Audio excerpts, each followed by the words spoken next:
The house where my mother died still calls to me, and those who answer that call are never the same again.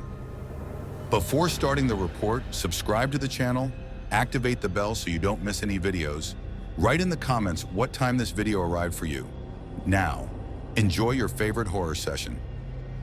I never imagined my mother's voice could reach beyond death, but every night she calls to me from the bedroom where she died. I returned to the small town in upstate New York after years away. The news of my uncle's death brought me back, but something else made me stay. Something I couldn't explain until I stood before that old, sagging house where I grew up. The wind scratched at the cracked windows, and the air smelled strange, a mix of mold, earth, and something else. Something that felt like a suffocated secret. As a child, my father used to say that our family's past lived in that house, a past that refused to be forgotten. My grandmother told stories of former residents, claiming every object held a memory, a soul trapped between the walls. The house speaks, she said, but only those who know how to listen will understand. I spent my first night there, and that's when I heard it. At first, a low whisper, almost a moan, then a woman's voice, soft and desperate, calling my name from the room at the end of the hallway. The room where my mother had died 5 years ago. I tried to ignore it, to rationalize it. Just my mind playing tricks, I thought, but the voice came back. Every night. The next day I started exploring the house. In the attic, I found old boxes filled with diaries, yellowed letters, and faded photographs. Each page revealed a story. The lives of 4 people who had once lived there, each marked by tragedy and mystery. What did they all share? A secret that seemed to stretch across generations, binding their fates to that house. Why is my mother still there? Why does she call to me? And what do those stories want to reveal? The house seemed to hold all the answers, but for every answer I found, a new question was born. That's how it began, and I'm not sure I should have come. But now there's no turning back. Want to know what I discovered? Want to understand what connects those voices and those deaths? Wait for part 2, but be careful because the house doesn't want you to know too much. That night, after reading more pages from the diaries, I felt like the house was breathing with me, pulsing with an invisible presence, waiting for me to uncover what it was hiding. Each word I read seemed to wake something inside the walls, like I had disturbed a secret that wanted to stay buried. The 4 accounts belonged to people who had lived and died in that house at different times. The first was from the original owner, a man named Jameson, who vanished during a thunderstorm, leaving behind letters that spoke of a shadow he believed lived in the house, something that stole time from people. He wrote of endless nights where the clock hands stopped and voices whispered his name, promising truths that would cost his sanity. The second story was from a young woman named Elise, raised in the house by her grandfather. She wrote about hearing her mother call to her from an empty room, just like me. In her journal, one entry chilled me. This house isn't made of just bricks and wood. It's built from trapped memories, from lives that never found peace. And when someone gets too close, it wakes up, and the voices start calling. Elise died from unexplained causes. Her diary ended abruptly, like someone had torn out the final pages. The third account came from a boy who had lived next door. He wrote of strange nighttime encounters, whispers in a language he didn't understand, and ancient rituals repeating in the basement. He believed the house held a dark pact, something my ancestors had made to protect the town from an even worse curse, in exchange for trapping the souls of those who lived there. The fourth and most disturbing journal was my uncle's, the one who had just died. He described the house as a prison of voices and said my mother had been the last to fall. Her death, he wrote, wasn't natural. Something fed on her slowly, a presence that lived off fear and hope, keeping her trapped within those walls. All these stories, these lives, were tied to the same secret. The house wasn't just a place, it was a veil between the world of the living and the dead, a threshold where those who died there couldn't move on, bound by an ancestral pact, haunted by a shadow that fed on the voices it called. My mother was just one of them. That same night, I went to the room where she had died. The voice called again, louder now, almost pleading. I stepped in slowly. The air was thick. The walls seemed to close around me. In the corner, I found a wooden box I hadn't noticed before. Inside were letters in a journal, written during her final months. She wrote about feeling trapped by the house, about how the voice calling me wasn't hers alone, but the voice of all the souls who couldn't leave. At the end of her journal, she wrote one final line that explained everything. The house doesn't want the truth forgotten, but it doesn't want it revealed either. Those who return carry the weight of its secret. Be careful not to lose yourself like I did. That's when I understood. I hadn't just come to bury my uncle. The house had called me back to face what no one else dared, to break the cycle. My mother's voice wasn't a lament. It was a warning. The trapped memories, the stories I found, all of it was an invitation or a trap. The secret was this. The house had been built over an ancient Native American burial ground, a sacred place desecrated so the town could prosper. The shadow Jameson felt, the whispers Elise heard, the basement packed. They all began with that violation. The spirits of those who never found rest called for the truth to be revealed and the land to finally be respected. But there was a price. To free them, someone had to stay, forever, guarding the house, keeping the balance between worlds.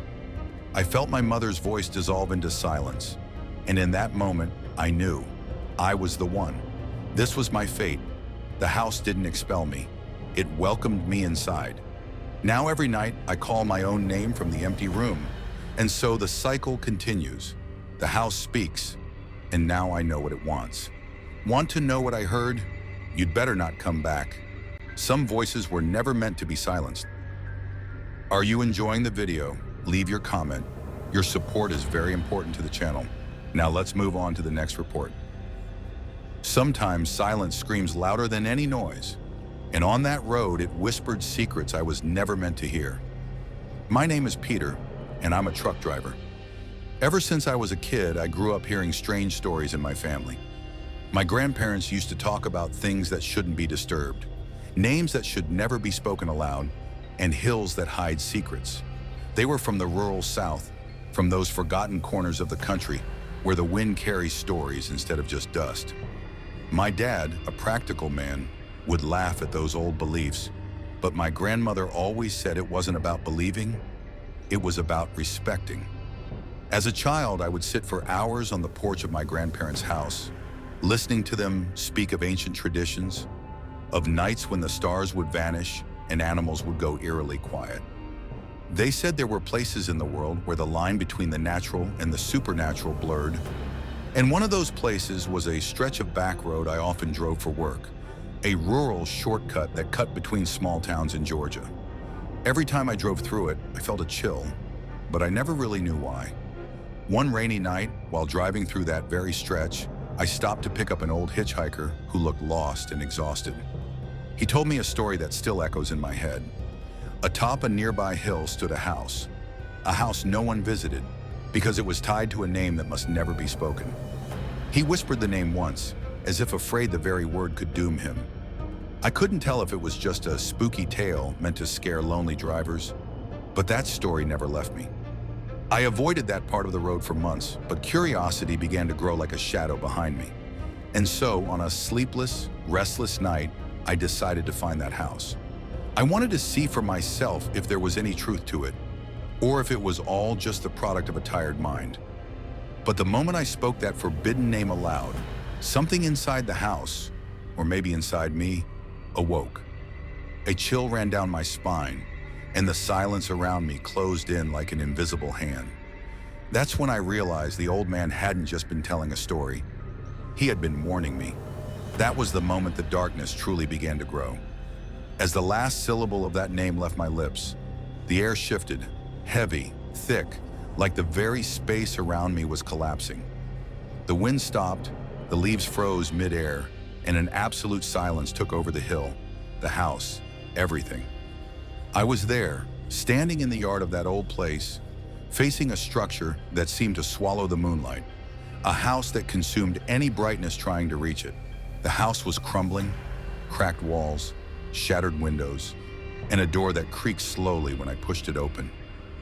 The smell of mold and damp earth hit me, but there was something else too, an indescribable odor, like time itself had died in that place and left behind a trace of despair.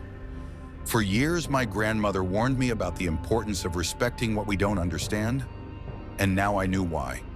In that moment, the weight of my family's stories crashed down on me. The voices I'd sometimes hear, the strange sensations whenever I crossed that road, it all made sense now, and it consumed me. Inside the house, something seemed to breathe with me. A subtle murmur, almost inaudible, like a whisper far away, slowly becoming clearer. I heard my name, Peter, called by a hoarse, ancient voice that seemed to come from the walls, the floor, the very air. A primal fear seized me, but part of me, the stubborn part, wanted to understand what was happening. That's when I noticed something in the darkest corner of the room. An old wooden box, covered in symbols my grandmother said were meant to keep bad things locked away. My heart raced. I knew opening that box might be a fatal mistake, but something pushed me to do it. Hands trembling, I lifted the lid. Inside was an old yellowed photograph of a smiling family. But one detail stood out. The face of the man in the center had been scratched out, blacked out with dark ink. Beneath the photo, a letter written in a shaky hand. It told me that man was the last resident of the house, someone who had summoned something by speaking that forbidden name, and then vanished, leaving behind only the curse and the silence I now felt. The voices grew louder, clearer. They were the voices of those swallowed by the same mistake, victims of that house, that hill, that name. Guilt coursed through my veins. Why? Because I had heard the warnings, felt the unease, and still I chose to challenge the unknown. But the worst part was realizing the voices didn't want to scare me. They wanted me to continue the story. They wanted me to carry the secret, to do what the old hitchhiker had done years ago. Pass the warning on so others wouldn't make the same mistake. Then the forbidden name began to echo again. Not just in my mind, but in the air, in the ground, in the walls, in a suffocating whisper that filled my lungs. I understood then. The house, the hill, the entire road was caught in a cycle. One that would only end if someone stopped saying the name, or if someone got lost forever in that screaming silence. I left that house in the early morning, body shaking, soul scarred. Since then, I avoid that road, avoid thinking about the name, and try to ignore the voices that still call out to me. But they never truly go away. And the question that won't leave my mind is, how many people before me heard that name and, like me, made the mistake of awakening what should have stayed buried? How many others carry this silent guilt? And most of all, will anyone ever break the cycle? Or are we all trapped in this curse until the end of time? Because deep down, I know the real horror isn't in the house or the name. It's in the silence that consumes us when we choose to ignore what our own history tries to warn us about. Before we move on to the next story, don't forget to like and subscribe to the channel. It's a pleasure to have you here. Now enjoy the moment listening to the next story. I never believed a house could hold such vivid secrets, so alive they could whisper, call my name, and trap me within its walls. I grew up hearing stories about my grandfather, though never from him directly. He was a quiet man, a man of few words and strict habits. He lived alone on the family farm, a place that always seemed to me like a forgotten corner of the world. My mother spoke little about him, saying he was a man stuck in the past, who withdrew from the world after my grandmother died and only wanted silence. Since I was a child, my home was always filled with beliefs passed down through generations. My mother and grandmother used to say that some things from the past should be left where they are, that to stir them up was to open doors we couldn't close. Respect the shadows of the house, Lucas. Not everything hidden should be found, my grandmother would say, always with a worried look. When my grandfather passed away, leaving no children, the house on the farm was left to me, a place I barely knew, aside from a few old photos my mother kept in a box. I decided to go there to take care of the house, thinking I might sell or renovate it, never imagining what I'd find. On the very first night, I sensed something strange. The house seemed to breathe on its own. The creaks of the floorboards sounded like whispers. During the renovations, while exploring the upstairs, I found a door that had always been locked. A door no one ever seemed to mention, as if it were invisible.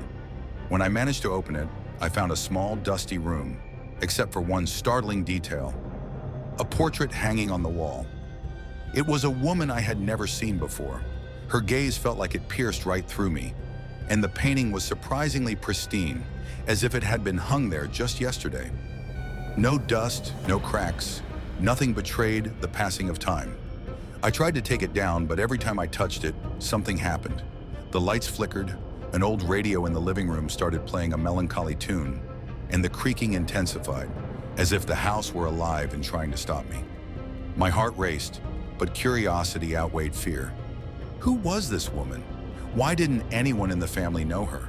And what was her connection to that locked room? The more I disturbed that place, the more the house seemed to reveal its secrets, as if inviting me to uncover a buried story, forgotten but never truly gone.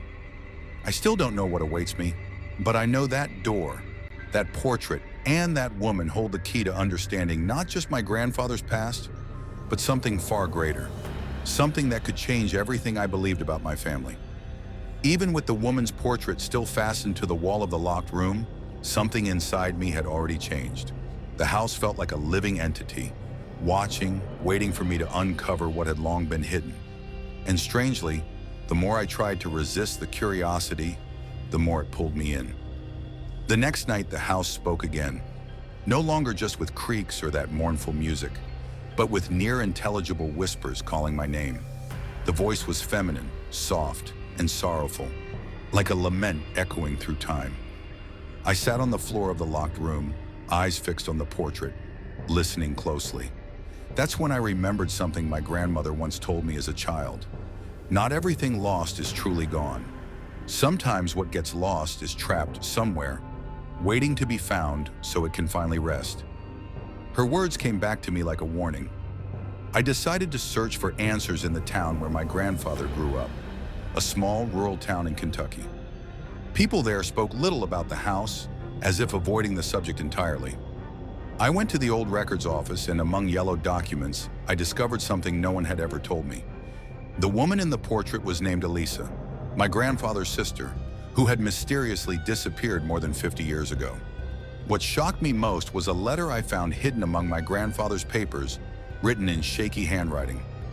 In it, he confessed that Elisa suffered from something no one could understand, a condition that blurred the lines between reality and imagination. In the end, she became trapped in that house, in some kind of limbo, unseen by the world, yet wholly present. The locked room was the last place she was ever seen. Consumed by guilt, my grandfather kept it sealed, trying to preserve what was left of his sister and protect the family from something he couldn't explain. For some reason beyond logic, the portrait was a link between Elisa and the outside world, a doorway to her memory, to her soul. I returned to the farm burdened by this truth. That night, I chose to face my fear. I placed the portrait back on the wall and spoke aloud. Elisa, whoever you are, I'm here. I want to understand. Suddenly, the house fell completely silent. And then, the figure from the portrait began to form before me. Ethereal, sorrowful, but with a gaze that asked for help, not fear.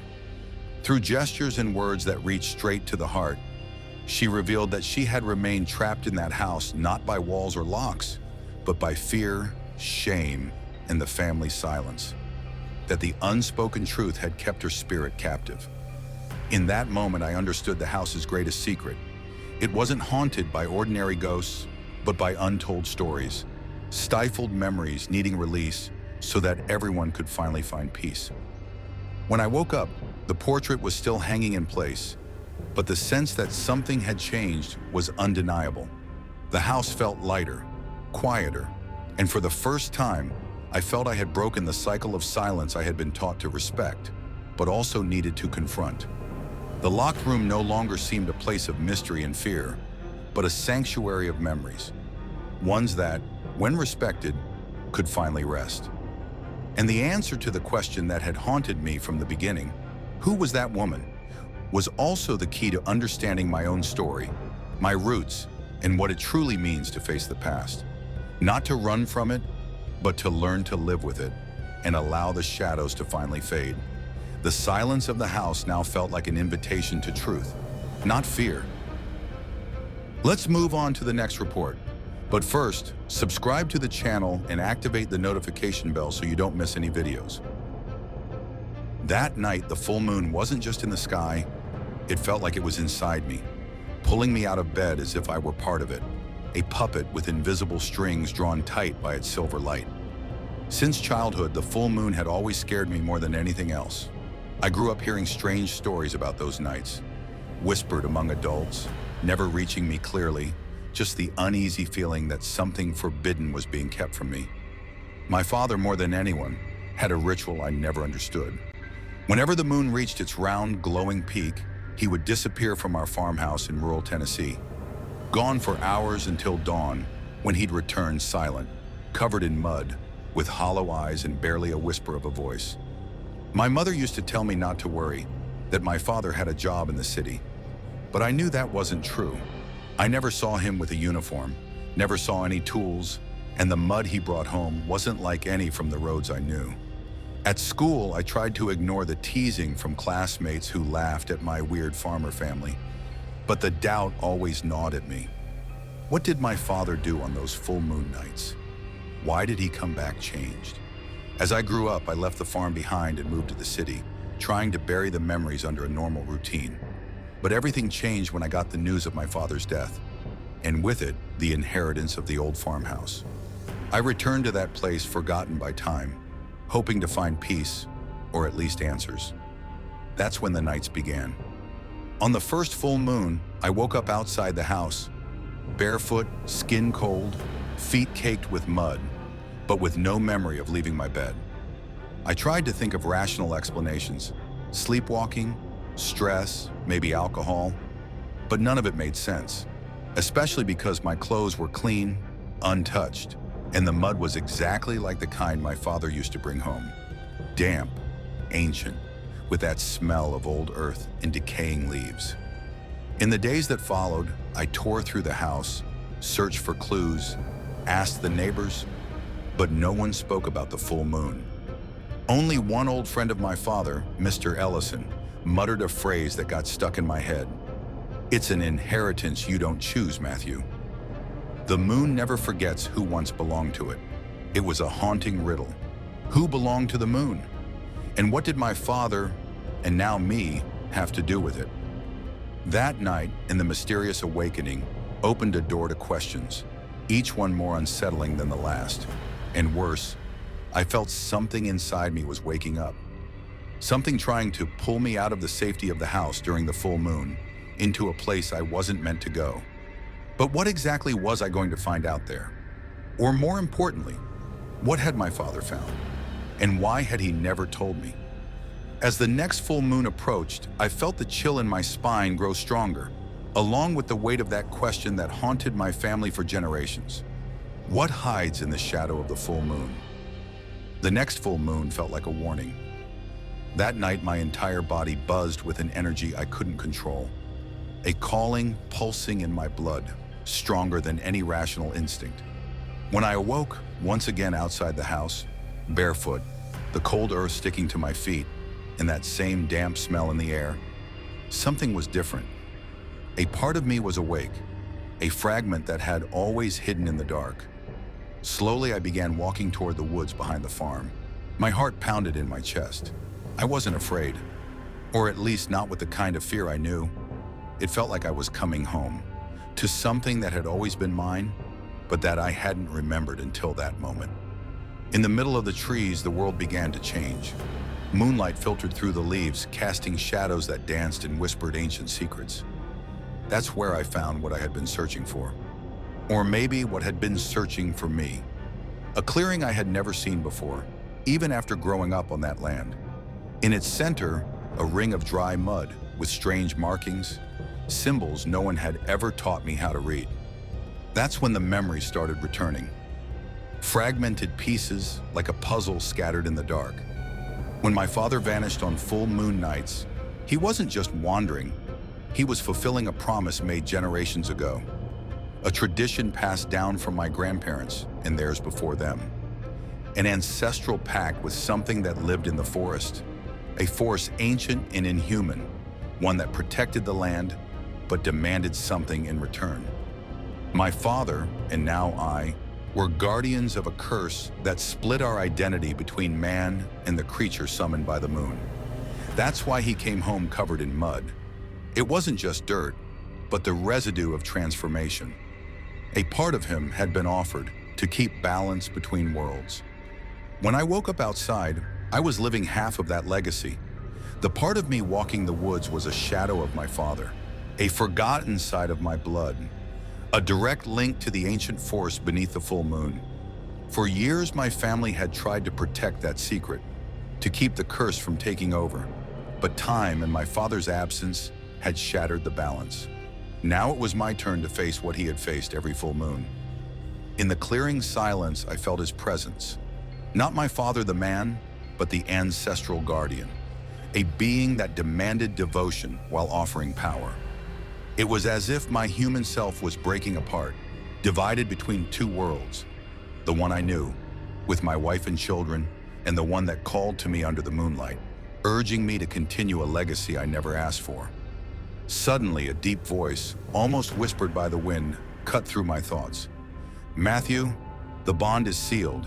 Whatever you choose is your fate, but you cannot run from the moon. In that moment, I understood the truth my father never had the courage to tell me. The curse is not just a burden, it's an eternal cycle, a pact with the moon that becomes part of who we are. The nights of the full moon are not just moments of madness or absence, but of rebirth and memory. The question that haunted me since childhood was finally answered. My father didn't leave by accident. He walked into the forest to become what the moon demanded, to uphold the protection our family had sworn to guard. And now I was trapped in the same cycle, a divided guardian, my identity shattered between the man and the creature the moon calls forth. As the clearing dimmed and the light of the full moon began to fade, I knew a part of me would remain there, forever tied to something older and greater than I could understand. The cursed inheritance was sealed in my blood, and the truth I carried could no longer be denied. The silence returned, but I knew. With each full moon, I would come back to the clearing. I would return to the shadow of my father, and slowly I would become what he was. Because in our family, the moon never forgets, and the curse never ends. Some stories never have clear answers, and that's perhaps what scares us the most. To hear more stories like this, subscribe to the channel, like the video, and get ready for the next story.